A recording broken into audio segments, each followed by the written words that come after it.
and Armenia have never been as close as we are now. Earlier this year, you adopted a law to launch an EU accession process. We very much welcome your readiness to deepen our partnership. I'm also very pleased today to announce a political agreement between negotiators of the new partnership agenda, which identifies priorities on economic development, security and resilience. To back this up, the European Union is providing €270 million resilience and growth plan for Armenia for the period of 2024 to 2027. This provides support to businesses, it improves connectivity between Armenia and the European Union, and contributes to reform efforts. But our relations go beyond economics. We also provide financial, housing and psychosocial support for vulnerable people, including the displaced Karabakh Armenians. People-to-people contacts are central to our relationship. That is why we are advancing in the visa liberalization dialogue. I'm pleased to announce that the Commission has adopted its proposal for the visa liberalization action plan. Once all conditions are met and this process is completed, it will bring Armenia and the rest of Europe closer together. In the meantime, we are stepping up our cooperation to promote peace and stability in the region. The EU mission in Armenia is playing a major role in this effort. We also discussed the developments related to Russia's aggression against Ukraine, and specifically the Russian hybrid activities in all countries, all neighboring countries. Armenia's commitment to democracy and freedom is key. These values must be protected, especially in the face of hybrid threats, disinformation and foreign interference. At this critical moment, I'm happy to announce that we will provide substantial core funding for independent media to sustain their reporting in Armenia, supporting democracy and resilience. The EU will stand with Armenia to contribute its increased resilience and defend these shared values. Hello, ladies and gentlemen, and welcome again to Syriana Analysis. I'm your host, Kevork Almassian. Thank you very much for tuning in to today's live streaming. I appreciate you all, whether you're watching the stream on YouTube, on Rumble, or on Ganjin World. As you may guys know, I'm an ethnic Armenian. I was born and raised in Syria, and I've been following the developments in Armenia, trying to follow this case closely. However, our friend, journalist Alison Tahmizian Meuse, she has been hyper-focused on the Armenian case, and she's an expert in the issue, and she's a journalist also covering the developments inside Armenia and Armenia's relationship with the surrounding countries and also with Russia. Alison, thank you so much for coming to the show. Today we're going to discuss everything that is happening there. This is an open conversation between two Armenians, and it blew my mind when I saw, of course, Kaja Kallas flew right away to Armenia, and Macron made important statements about the situation in Armenia, and especially with Pashinian. And speaking of Pashinian, I would like to start this conversation with, probably you can give us some timeline about what Mr. Pashinian, the Prime Minister of Armenia, has been doing in the past few months, especially when it comes to the Armenian Apostolic Church, in the terms of the legal approaches against him and suppression, and why is he now coming after the Armenian Church? So when Pashinian seized power in 2018, actually one of his first campaigns by his satellites was to go after the Armenian Apostolic Church. In keeping with the revolutionary atmosphere, the campaign was called New Armenia, New Catholicos. This campaign failed, but it was a hint of what was to come. Since that time, of course, we've had the 2020 war, in which Pashinian notably, and a lot of people don't realize this, did not mobilize the Armenian military to aid in that war. In fact, he told people to gather in volunteer groups and just go. Others were prevented from going, but it was not in any way a fully Armenian-backed war effort. So it was rather those troops that were already there, the Artsakh Defense Army going up against Azerbaijan, NATO member Turkey, the second largest army in NATO, and Yes. obviously Israeli drones and drone operators, because at that point, Azerbaijan had not yet graduated its first class of drone operators. So that's also an important point to make. So this latest campaign against the church, we can mark as an important date May 26th. This was when the Catholicos of all Armenians, Karagin II, traveled to Switzerland for an international conference convened in collaboration with I believe it is the Protestant Church of Switzerland. And so it was aimed at being an interfaith conference, but very much focused on the Armenian religious heritage of Artsakh, and also the rights of the people of Artsakh to return. Yes. And with the Catholicos speaking out very forcefully and bluntly about the razing of Armenian churches and heritage, cemeteries, and everything that is being done there. So that was certainly an event that was followed closely in Baku.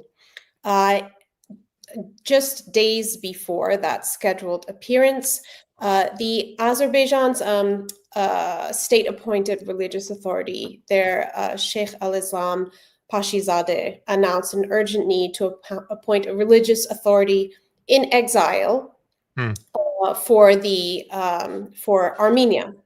Oh. And your audience should be aware that Azerbaijan increasingly claims the Republic of Armenia as quote unquote Western Azerbaijan. And this is not, these are not Telegram channels. This is at the state level. Official, yes. Level. Correct. And in fact, and just a side note to mention, Azerbaijan, while historically Shia majority, the current authorities have actually imprisoned thousands of devout Shia who they believe who they are concerned about their loyalties. Yes. That is because obviously most devout Shia will follow either Ayatollah Khamenei in Iran or Ayatollah Sistani. I've never been to the Republic of Azerbaijan. I have been to Azerbaijan, the actual historic region of Azerbaijan in Iran. And you will see people with, perhaps a Sistani picture, but never the Azerbaijan kind of state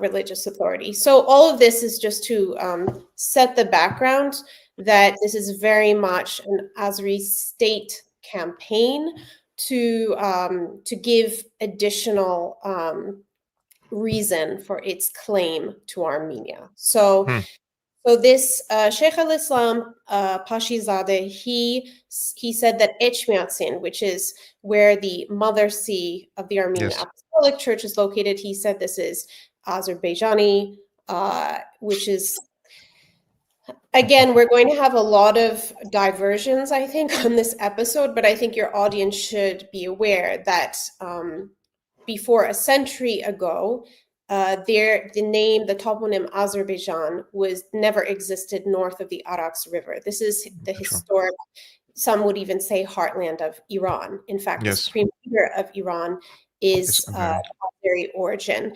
What is today called the Republic of Azerbaijan was actually historically called Shirvan or Aran.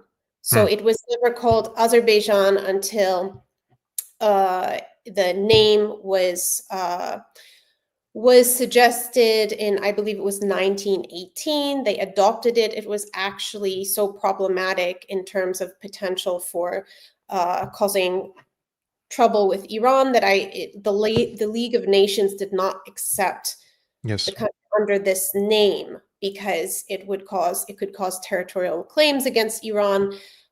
Anyway, for various reasons, they went forward with this name anyway.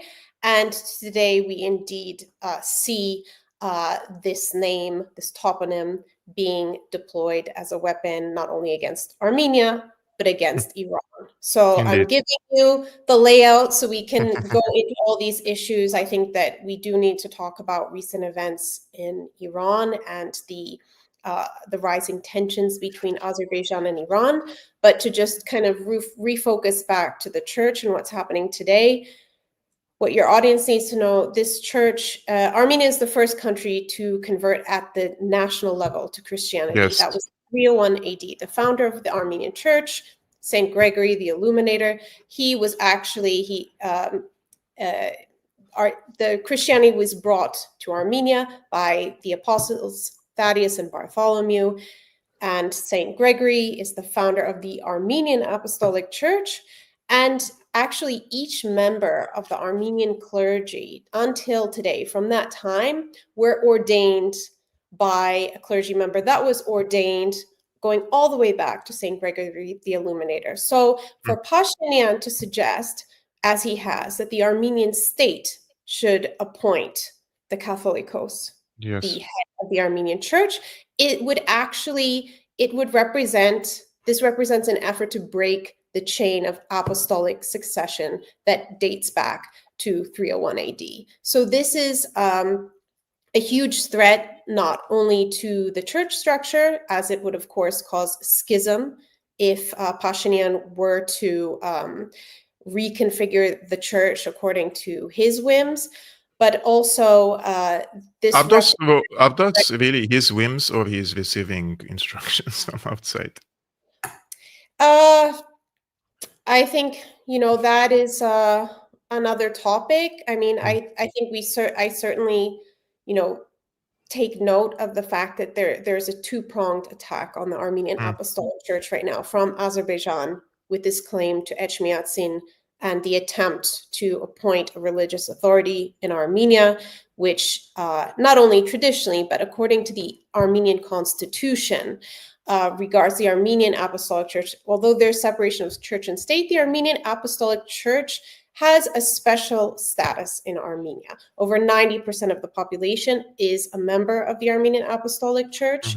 And the title of the head of the Armenian Apostolic Church is the Catholicos of all Armenians. And that is why, even though, for example, we have Armenian Catholics, for example, the Mechitarian order in Italy, they even issued a statement pushing back against Pashinian's attempts to meddle in the church.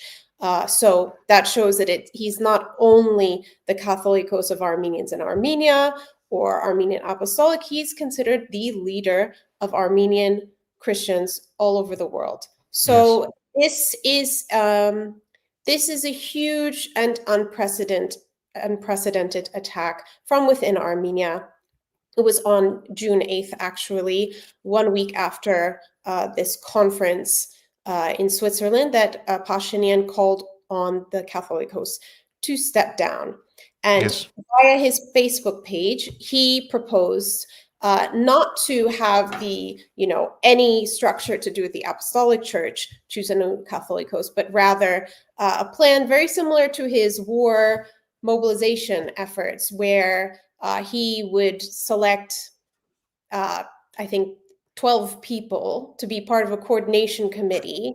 The only qualification being that you say that you have fasted for Lent once, you've read the Bible once, and you will join this new little Pashinian selected posse. And that is how he proposes to reformat the Armenian Apostolic Church, which, again, to make clear, this would break the church.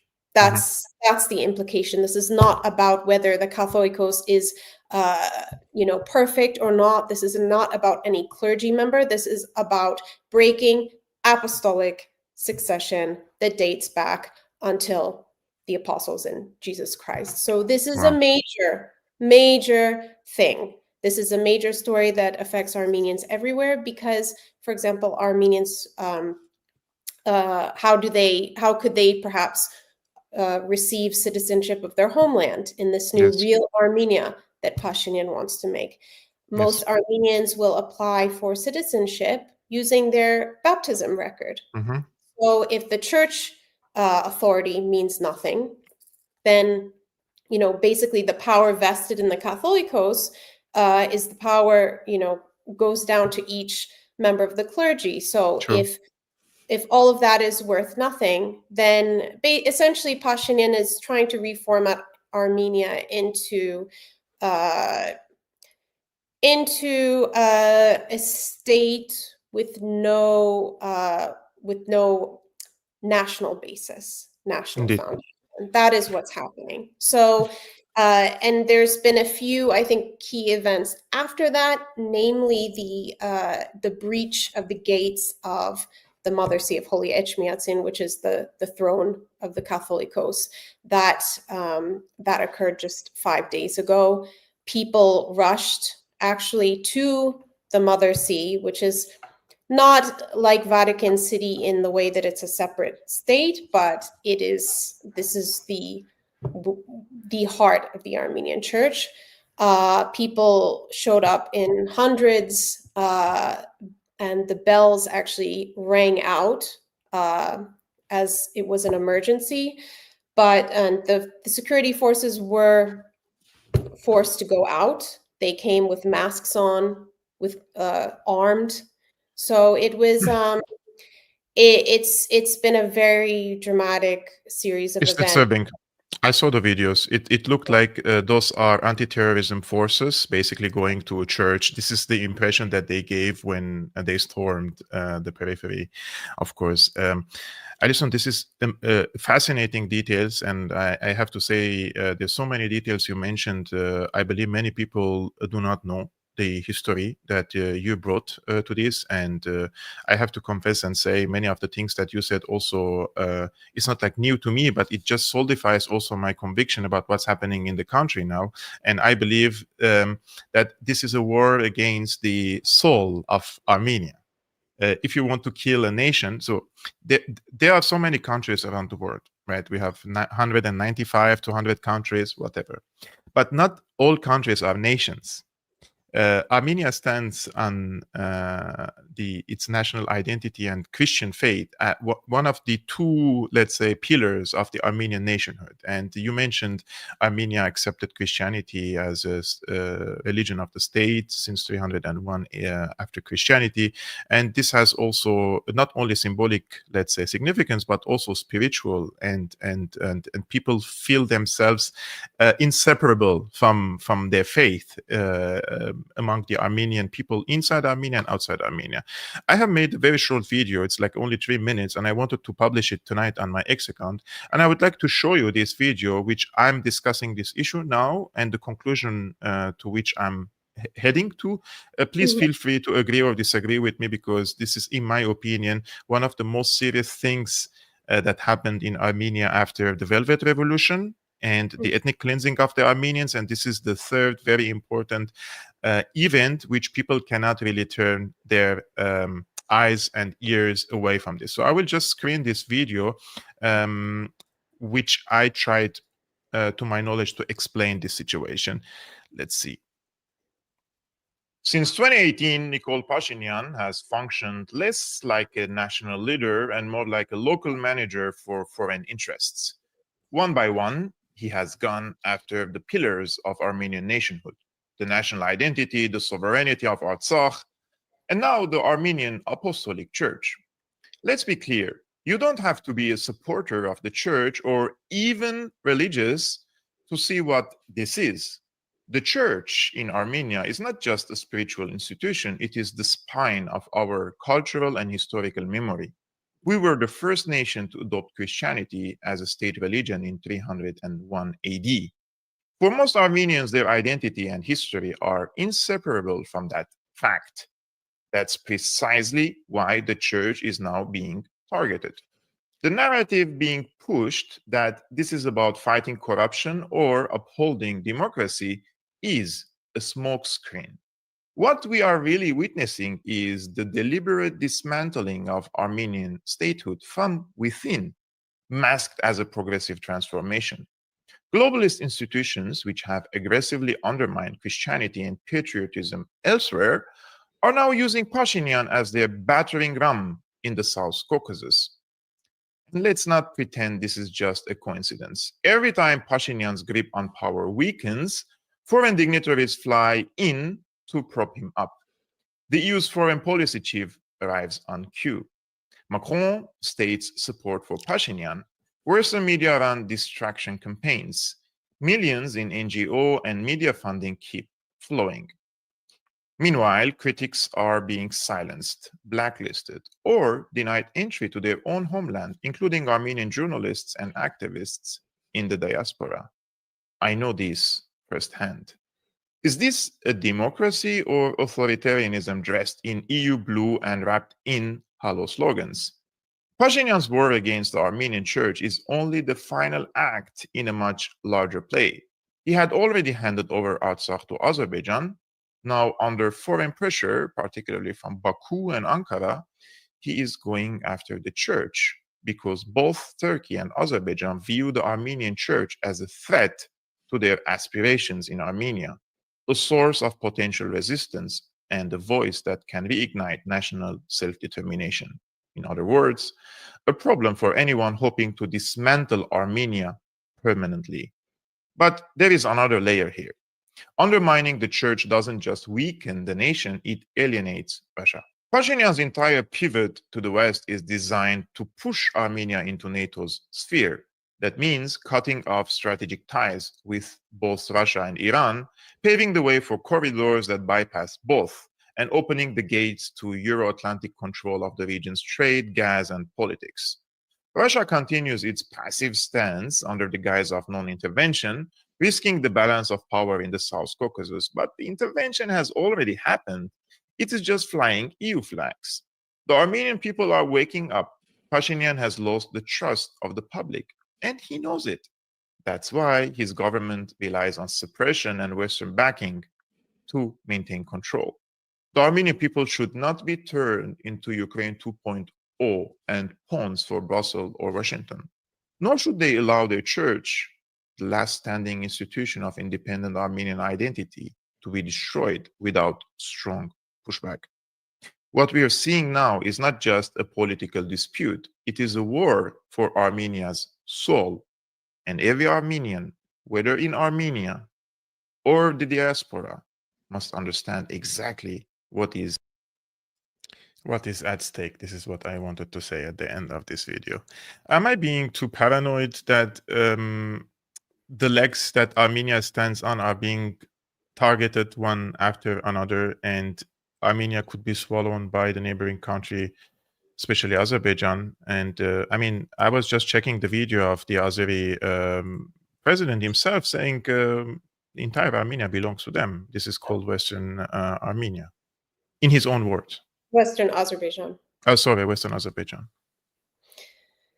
No, you're not overstating it. Pashinian has steadily consolidated and purged essentially the state since he came to power, starting with the courts, proceeding on to the police, the military.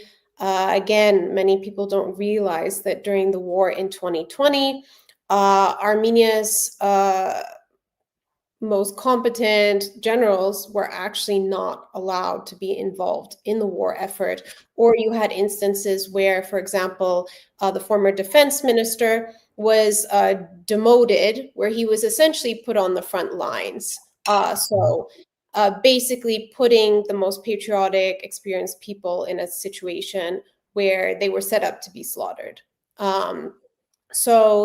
I think that everyone should also be aware that this is not just a long pause between the 90s war and the 2020 war. That's a lot of the times the way it gets framed. Oh, back in, the 90s, everybody was fighting with sticks and Armenians could just, win by their heart and soul. And now we're in modern warfare and Azerbaijan had drones. No. There was another war in 2016 that I wanted to say that. Yes, exactly. And Aliyev needed a ceasefire after 4 days. Yes. And then there was another attack in 2020. This is after Pashinian had come to power. It was not on Artsakh, it was against Tavush. This is the northeast region where Armenia borders Georgia and Azerbaijan, and very strategic because that is where the Gazprom pipeline passes through, skirts Georgia and enters Armenia. And the general responsible for that region had actually even managed to move up Armenia's positions to better protect the pipeline in the early years when Pashinian had just come to power. That general's Grigory Khachadurov. After the attack on Tavush in July 2020, just 2 months before the big war, Pashinian gave him the highest military award. But then when it came to the September war, he was basically like all of the most competent commanders, was basically not allowed to be in a commanding position. And then after the war, when he refused to concede territory and had actually written a directive to his men to not budge an inch, no matter what the Minister of Defense tells you, he was thrown in jail. Wow. So, He's still in jail? He's still in jail, right? He's not, but there's still basically Pashinian has increasingly used pre-trial detention to just because he knows the charges won't stick.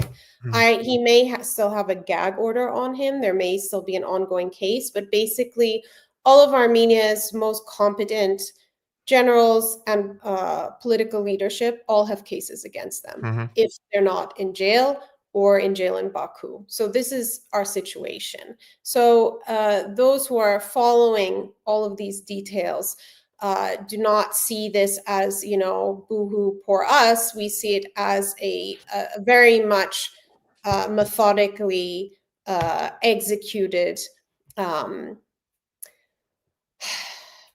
essentially reconfiguration of Armenia from a country that is able to stand on its own to one which is going to be put under the Turkish Azeri NATO umbrella.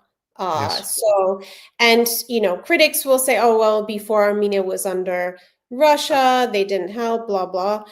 I mean, there were no Russian troops in Artsakh since the USSR times. It was only under Pashinian that Russian troops were brought in to keep the peace. And then when Artsakh was under siege, Pashinian recognized it as Azerbaijan and essentially sabotaged any what questionable mandate they even had. So that's I don't even remember how we got there, but that's a little backdrop for you.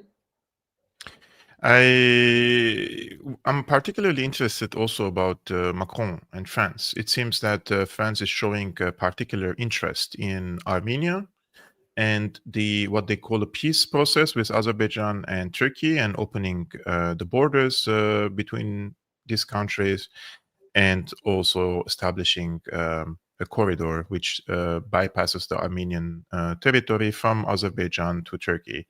And in this case, for example, I'm just going to bring different opinions, because some people, for example, are saying, for example, Orhan, he says, Kevork, you're talking nonsense and paranoid. Pashinian sees that Armenia can only be well with its neighbors. And he means, of course, Turkey and Azerbaijan. So why wouldn't Pashinian pursue good relationship with the neighbors? This would be an opposing opinion. I would counter that and say that, the argument of Pashinian is both security related and economy related. So, we need to just come to an agreement, to an understanding with Turkey and Azerbaijan. Turkey, is so big, we can't fight them, etc. And economically, we have too close borders. Let's start with the economy. An open border with Turkey would essentially flood the Armenian market with for example, the agricultural products of a country of 90 million that actually even so subsidizes its agricultural products. This would put Armenian agriculture totally out of business. And most Armenian agricultural products, poultry, etc., it all goes to the Russian market. So Turkey already has their own agriculture. They don't need to buy from Armenia. It will be cheap goods flooding into Armenia. Armenia sells to Russia. The EU and Turkey don't need Armenian dairy, for example. So economically, it really doesn't make sense. Not to mention, now let's talk about security. Every place that Pashinian has handed over, for example, the Goris-Kapan stretch of the Armenia's north-south highway, post-war, Pashinian signed that over for no reason. Yeah. And when the Iranians had some of their truck drivers actually stopped on that road and essentially kidnapped by Azeri forces, Pashinian's government told them, this is Azerbaijan. So they essentially washed their hands, did not ask for help. Azerbaijan took that road. What happened after that? Has any Armenian truck taken that road to, use that road to go to Baku to take advantage of Caspian trade? No, this is ridiculous. Everybody knows that nobody's going to put their ankle in Azerbaijan. It's the fact that this road is not being used by Armenian trucks gives you a hint of what's happening here. This is not going to be a crossroads. We're going to be on the Indian reservations, and Azerbaijan is going to have, they're going to have the Israeli highways, and we're going to be in, on secondary roads and basically sliced up into increasingly untenable communities. That's what's happening. I said years ago, Artsakh was basically essentially in a Gaza situation, cut off, and Syunik and Armenia, for that matter, was going to be looking increasingly like the West Bank, because Pashinian has not only signed over Artsakh, but he has handed over all of the critical heights to the east and to the west, where you have Nakhichevan, which borders Turkey. Azeri troops are on both sides, and Turkish troops are on both sides. And that doesn't even mention the Israeli presence. Since the 2020 war, Azerbaijan has built not one, not two, but 3 airfields in occupied Artsakh. Conveniently on the border with Iran. Why is that? Why do you need 3 airports it's not a small area, it's very mountainous, but I mean, it's ridiculous. Previously, it was functioning, it could have used 1 airport, but to have 3 airports, not to mention Israel, following the 2020 war, their ambassador traveled to the region just bordering Iran and announced that they're building smart cities. Yeah, and this is very close where Rais's helicopter crashed, basically. Crushed. The only countries, the only governments, well, the first ones at least, that were invested in the areas seized by Azerbaijan following 2020, when there were still Armenians living under Russian protection, were Israel, Turkey, the second largest member of NATO, and the UK. So these are the 3 main countries supporting this effort, and they're not done yet. And I don't believe that they care very much what happens to Armenia. The people are just going to be collateral damage. And this all goes back to the point of why the church is important. It's not because we're all churchy people. It's because the church is now, according to polls, this Caucasus barometer poll that was just taken in recent months, the most trusted institution in the country. And not only that, it's the only institution that's capable of unifying Armenians worldwide. So this is why Pashinian needs to go after the church, because he is implementing this program to move Armenia from the Russian and Iran sphere, we can say, to the NATO sphere. And obviously Azerbaijan is part of that. And France, I think, plays a role where, France has a very historic cultural relationship with Armenia. There are many Armenians that have contributed greatly to French culture. So Armenians have a kind of a soft spot in their heart for France. So when it was Emmanuel Macron, together with Charles Michel, who was convened Aliyev and Pashinian in 2022 in Prague, which was the fateful meeting where Pashinian signed over Artsakh and recognized it as Azerbaijan, people's guards were down. Yeah. Because it was Macron. And now Macron, actually, I think yesterday or the day prior, actually called Pashinian up after Pashinian had sent in his armed and mass security forces to invade the mother see of Holy Etchmiadzin. Pashinian gets a call of support from Macron. Macron says he stands with Armenian democracy, and mentions, the importance of Armenian-Turkish normalization. So that's the only priority, and that's what NATO sees Pashinian capable of carrying out. So, to respond to those who say, "Oh, Pashinian is," and there are people who are well-meaning and naive, and they feel like, okay, well, what can he do? He's doing his best. No, he's not doing his best. This is all being carried out deliberately. Yes, I also believe that. And I want to say something about this, Alison, because I'm reading also some of the comments. Of course, we have Armenians, non-Armenians commenting. Some agree, some disagree. And I just want to reply to one of the commentators who disagree with us. Her name is Suzanne K. And Suzanne, I'm happy that you respect me and you respect my work and everything. However, I believe, this is a firm belief, by the way, that in these 37 minutes or 35 minutes that we spoke, Alison said more truths than Pashinian said in the past 8 years in power. This is my opinion. So I think the obsession with this anti-Russian rhetoric is the one that is driving this hysteria for the people to continue supporting Pashinian. I think for 7 years and 8 years, Pashinian is in power.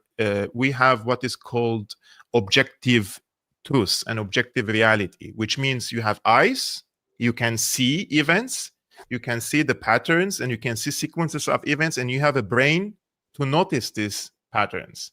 So if you cannot now in 2025 see what happened in the past 7 to 8 years, and you cannot connect between these events and see the patterns, I'm afraid to say that you're probably not the best person to be an analyst about this case. That's why I'm really respectfully saying this, because we are at a very critical time in Armenia, and the things that we predicted and said this are going to happen, because those are the same scripts of the globalists who came and started spreading the anti-Russian sentiments in the Eastern European countries. Those were under the control of the Soviet Union. I truly understand that people do not want to go back to the Soviet era, and Russia today is not the Soviet Union anyways. But this hyper sensationalism about Russia, it will lead Armenia to become Ukraine 2.0. This is the danger that we're trying to raise awareness about. That Armenia should have a balanced relationship with its neighborhood, with the European Union, with the United States, and with Russia. Armenia shouldn't be a source of a polarization between these strong powers, because once you become a source of polarization that you have to pick a side, you have to be on the European side or on the Russian side. Armenia is a small state of 3 million people. They will be the destiny will be worse than what happened in Ukraine. That's what we're trying to say, right? And Can I whether yes, please go ahead. Regarding Russia, I think we need to realize that Russia, like Iran, like the United States, like the EU, has been very intensely lobbied at from not only Baku, but also has, there's a very strong presence of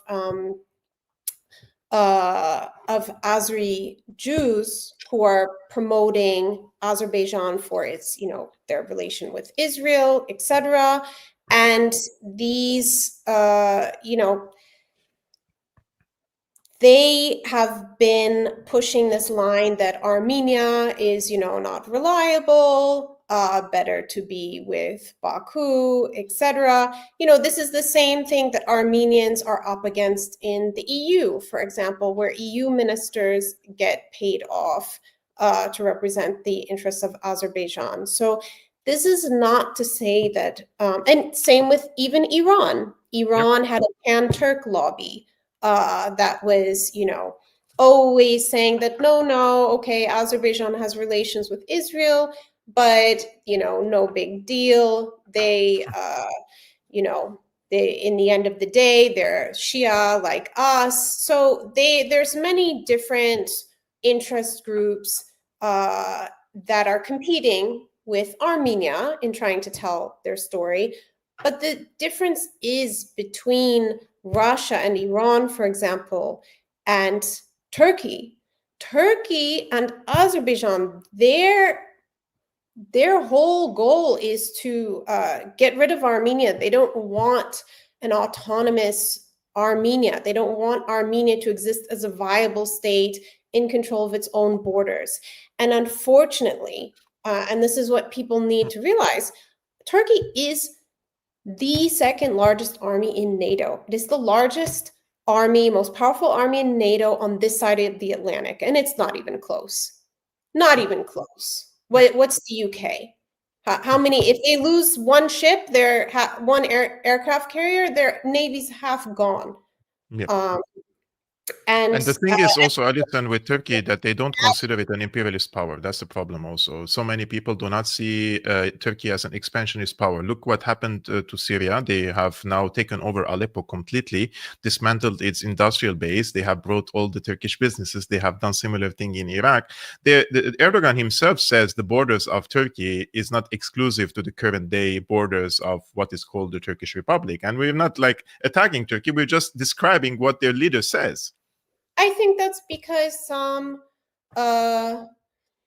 Muslims, except for especially this long period where Iran was ascendant, especially Sunni Muslims, they will feel like maybe the same soft spot for Turkey because of its Ottoman past as Armenians would for France, for example. It doesn't need to be necessarily grounded in the current Turkish government's actions, because we know that Israel, for those who are caring about Gaza and what's happening to Palestine, Israel was relying on Azerbaijani oil to fund, to fuel its war machine. And where does that oil pass through? It goes via Turkey. Steel from Turkey. All of this is, this is not to be, this is just the facts. This is just the reality. And so back to my point, Armenia, this idea that Armenia should come to should build relations with Turkey rather than Iran and Russia, because Turkey, and I'm sorry, but the EU, that means Turkey. Yeah. That means NATO, that means Turkey. There's no question about this. So to go to Turkey means you will not be a sovereign country, because Turkey, it doesn't matter if it's an Islamist government or a Kemalist government, Turkey has a program, this Zangezur corridor idea. This is old. This goes back to Ataturk. This is not a new thing because Erdogan is an Islamist. No. This is a long-standing program because they want to unite with the fellow Turkic Council member countries to go to Central Asia And so this is what puts them at odds with Iran, with Russia, even China. And I think with Russia and Iran, look at the recent events that have been going on. I think they are also having an awakening, because Russia, for example, one of their I don't know if he's actually state supported, but he was certainly in the press, Dugin. He was always touting Eurasianism. He was, he was saying from before the 2020 war, Armenia should give back territory to Azerbaijan. He was praising Azerbaijan. He saw that, Azerbaijan and Russia relations were going to blossom after Artsakh was resolved. And look at what's happening today. The warnings that now actually you're going to have a problem in your backyard, in the Caucasus. Azerbaijan is not going to join your Eurasian bloc. They're with NATO. And now we see this. I mean, now things are coming to a head very much between Russia and Azerbaijan. I don't know if it will continue. Obviously, I think Putin he's very conservative. They've had the Russian ambassador was assassinated famously in Ankara. Russia's deputy head of the peacekeeping mission was murdered along with his whole contingent by Azeri forces in 2023. And that was kind of brushed under the rug. So, Russia has also, taken some hits, but I think now it looks like Azerbaijan, the way in which, for those who aren't aware, they just actually, in response to a Russian crackdown on the ethnic Azeri kind of organized crime mob in Russia, in which at least two men were killed. Yes. Azerbaijan kind of hit back immediately by rounding up a bunch of IT relocants who had come after the Ukraine invasion. So, broadcasting videos of them bloodied in cages, making a spectacle of it. So I think it's clear that Azerbaijan, they don't feel they need Russia. At the very least, and they're not interested in de-escalation.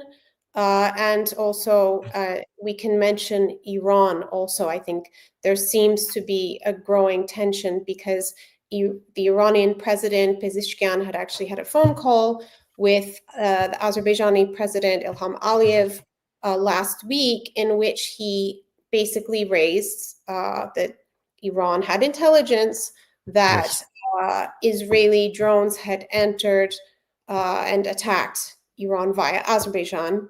And he, according to the readout, he requested that Azerbaijan investigate these reports. And then shortly after that, the Iranian ambassador in Armenia had a press conference to discuss regional events, and he was asked about this report, about this phone call, and he followed up and he said, depending on the results of Azerbaijan's investigation, we will proceed accordingly. And actually, what has happened in Azerbaijan, there's no talk of an investigation, but rather media close to the government has been on a kind of a campaign against the supreme leader himself. Yes. So all of this is to say that I think that there are going to be we're starting to see consequences of the changes in alignment and territorial control in the West Asian region. So I don't think it's so simple as, Russia bad, EU good. I mean, people need to really get realistic, because Azerbaijan is very realistic. Iran is very realistic. Armenia, the head of state of Armenia, unfortunately, is not preparing for anything other than keeping power. Yeah, I also believe that. And I just want to respond to one of our commentators via video. He says, what evidence do they have that Turkey doesn't want Armenia to exist? This is an emotional or historical grievance by Armenians. It's not fact-based. And I want to show first the statement of Aliyev, just for context. İndiki Ermənistan bizim torpağımızdır. Və mən bunu dəfələrlə deyəndə sonra mənə irad tuturlar, çalışırlar irad tutmağı ki, mənim ərazi iddiam var.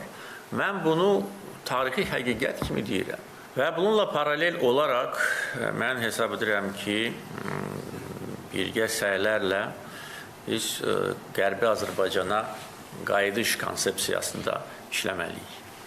İndi Qarabağ münaqişəsi həll olunandan sonra bizim gündəlimizdə duran məsələ budur.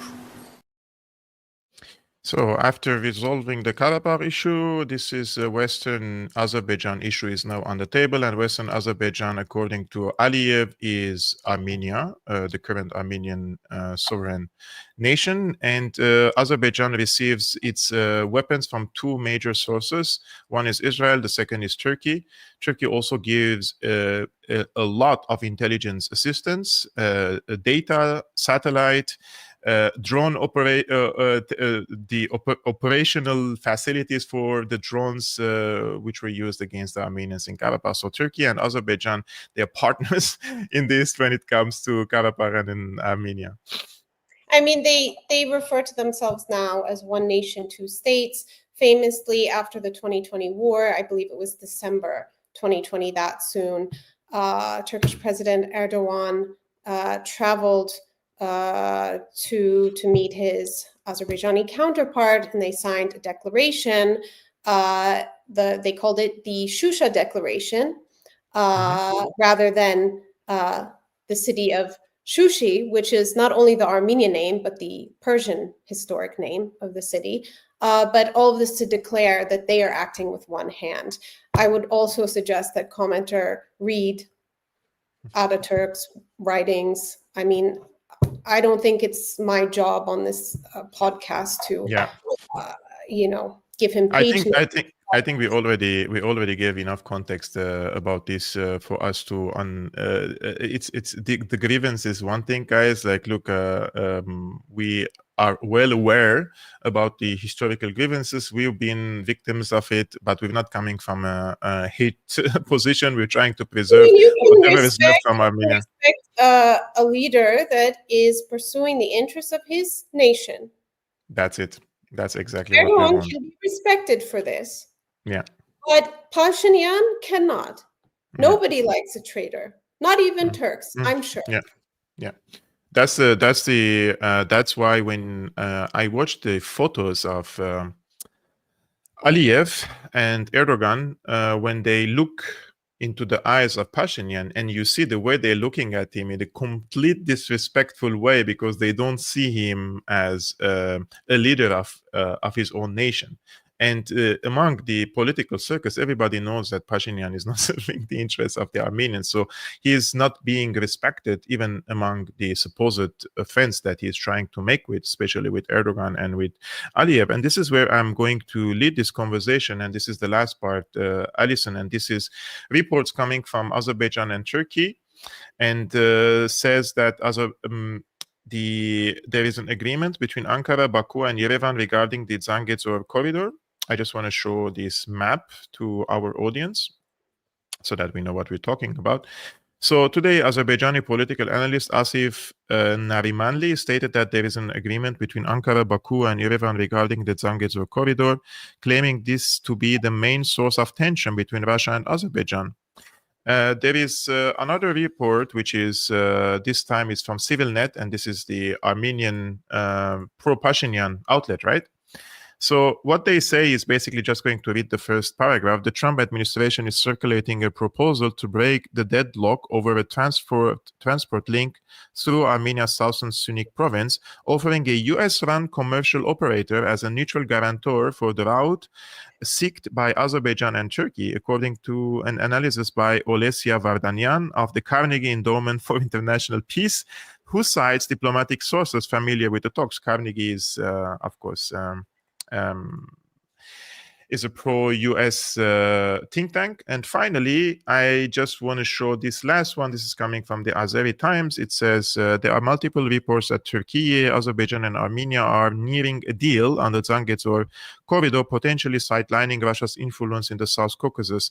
In response, Moscow has launched targeted raids on Azerbaijani communities in Russia and is reportedly leveraging Iran to pressure Baku.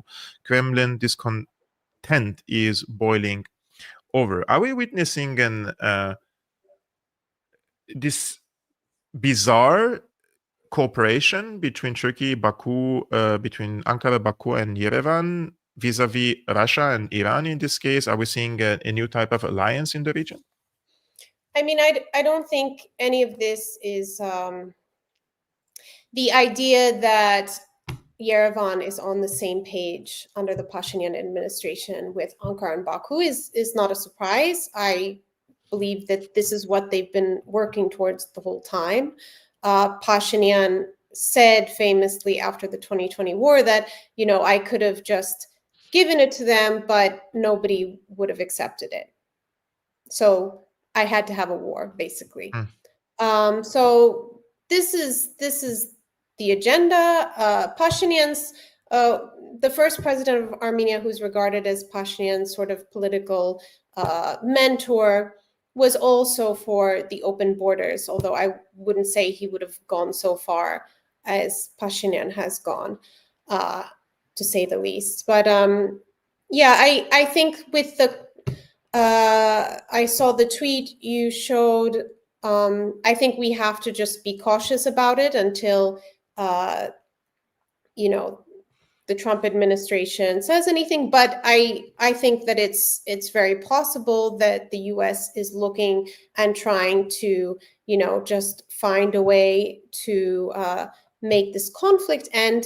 I think that would go along with what Trump is trying to do in different places. I know, you know, Marco Rubio, the Secretary of State, has said that they're trying to prevent a new attack on Armenia from Azerbaijan. So I think that all of this makes sense, but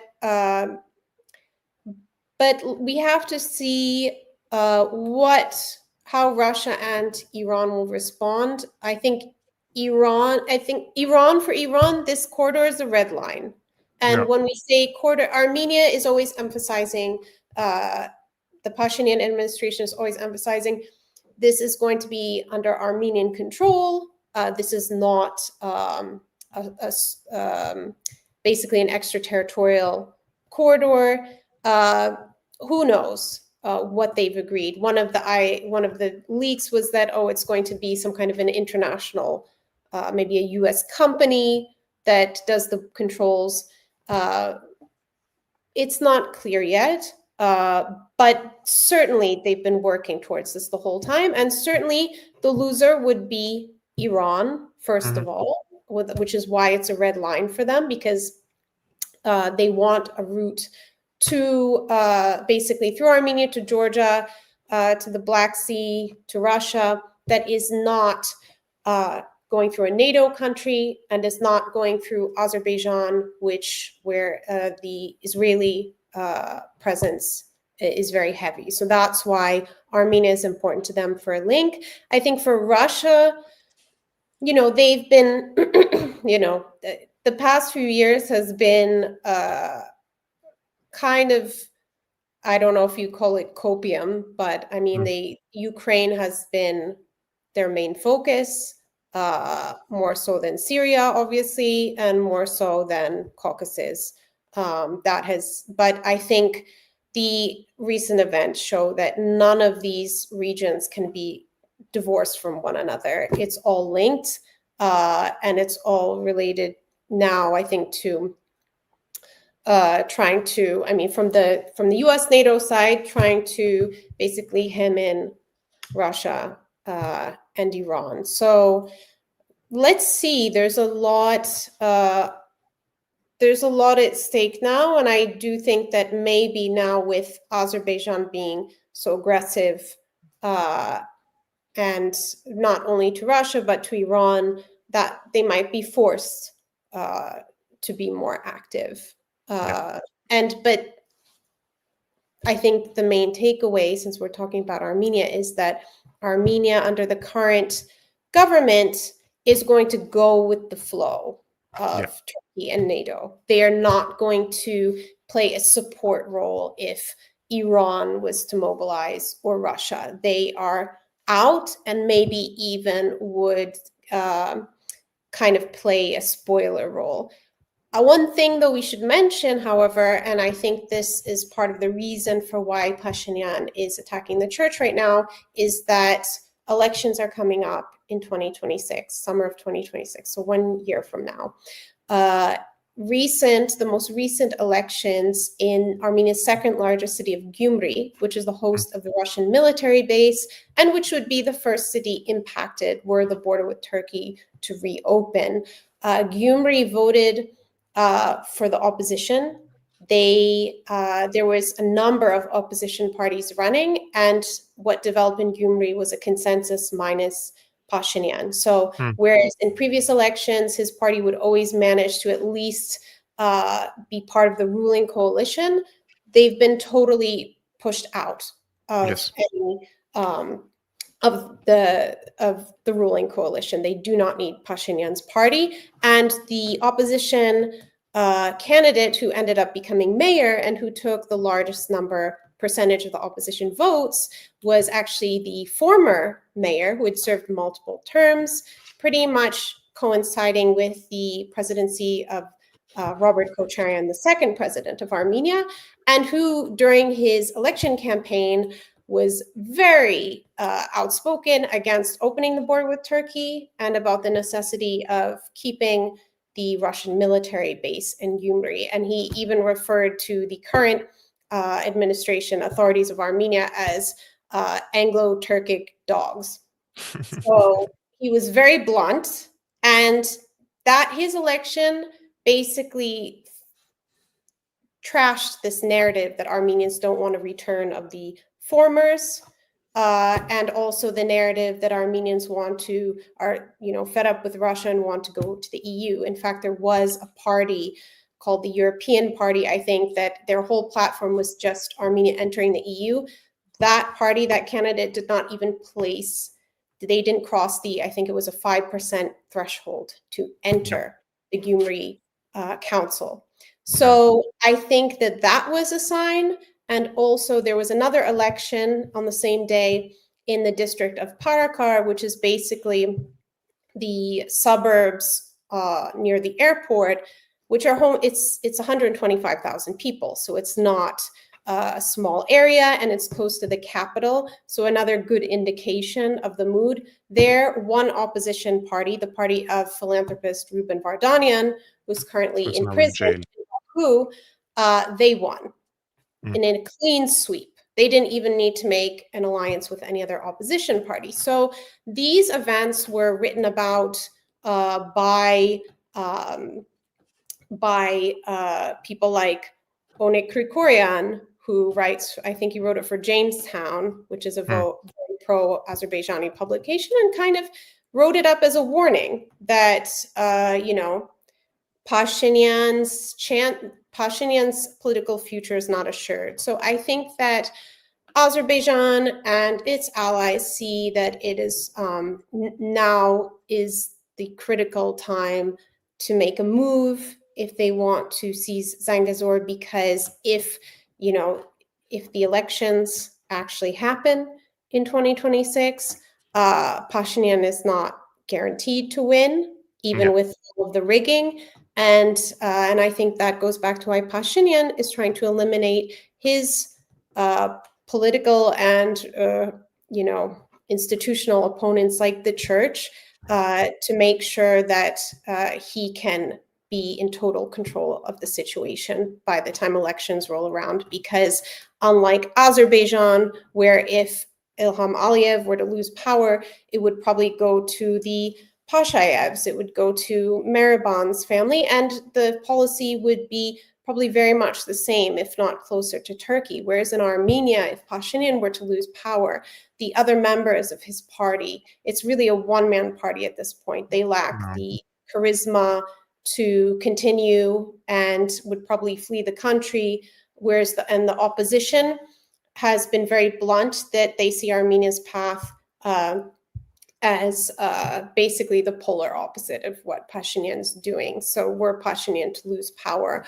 Armenia would probably very quickly reorient itself and be cooperating more with Russia and Iran. Indeed, I also believe that, and we today received many comments. Unfortunately, guys, I cannot go all of them. Some of you were Armenian, some of them are not. I'm happy to bring people of different opinions on this podcast. One time I hosted a journalist who has very close ties to Pashinian, and many people criticized me for having me back then and giving him a platform. And I was like, I want to hear the guy. I want to hear what he has to say. And we will definitely do a follow-up conversation, because it seems the situation in Armenia is not going to be soon solved, especially when it comes to the issue with the church, and especially that the Caucasus is now the focus of the let's say the geopolitical hegemons, regional ones and the international ones. So we will keep an eye on it, and we will definitely have Alison back. For those who are asking, guys, Alison's X account is in the description below. Please hit her follow and read. You agree or disagree, those are different things. We are here creating an environment of dialogue. I am totally against what Pashinian has done since 2018 till today. You may disagree with me. Let's keep the respect and talk, because this is what we do in a civilized democratic environment. Alison, thank you so much for coming and dedicating your time. Over 1 hour of conversation. I'm very grateful for you and for your insights, especially that you're coming from Yerevan with an opinion that is nowadays Armenians are divided. Some of them are with, some of them are against. Next time, I will try also to bring someone who is more in line with the Pashinian point of view, so we can have a different also type of conversation. Alison, thank you so much again. Can I do one thing? You had one question from your commenters asking about the painting behind me. Yeah. I have to plug this Armenian artist, please. Ashot Avakian. He's nice. I think it's difficult to put the whole thing. Yeah. So this is a painting by Ashot Avakian, who is a recipient of the State Prize for his art in Armenia, and he is from Sisian in Syunik, and he's still painting. So I advise anyone who's interested to. You will send me now if there is any online platform that the people can follow or purchase. So I could also put it in the description below. So guys, you can now listen this to the end before you leave. I'm going to add another link now in the description below once Alison sends me. Okay, guys, that would be amazing. Thank you so much for tuning in. Those who watched on YouTube, on Rumble, on Ganjin World, and special thanks to our friend Dietman, who has moderated the live chat today, just like he does, and he did in the past streams. That's a great effort. Really appreciate it, because somebody is keeping an eye on the live chat just to be sure that people are not bombarding it with spams, links for the people to, click, hacking, spamming, crypto, whatever they're trying to do, or putting some word salad that we don't understand. So I wish you peace be upon you, upon your families, and peace be upon the people in Armenia. Salam.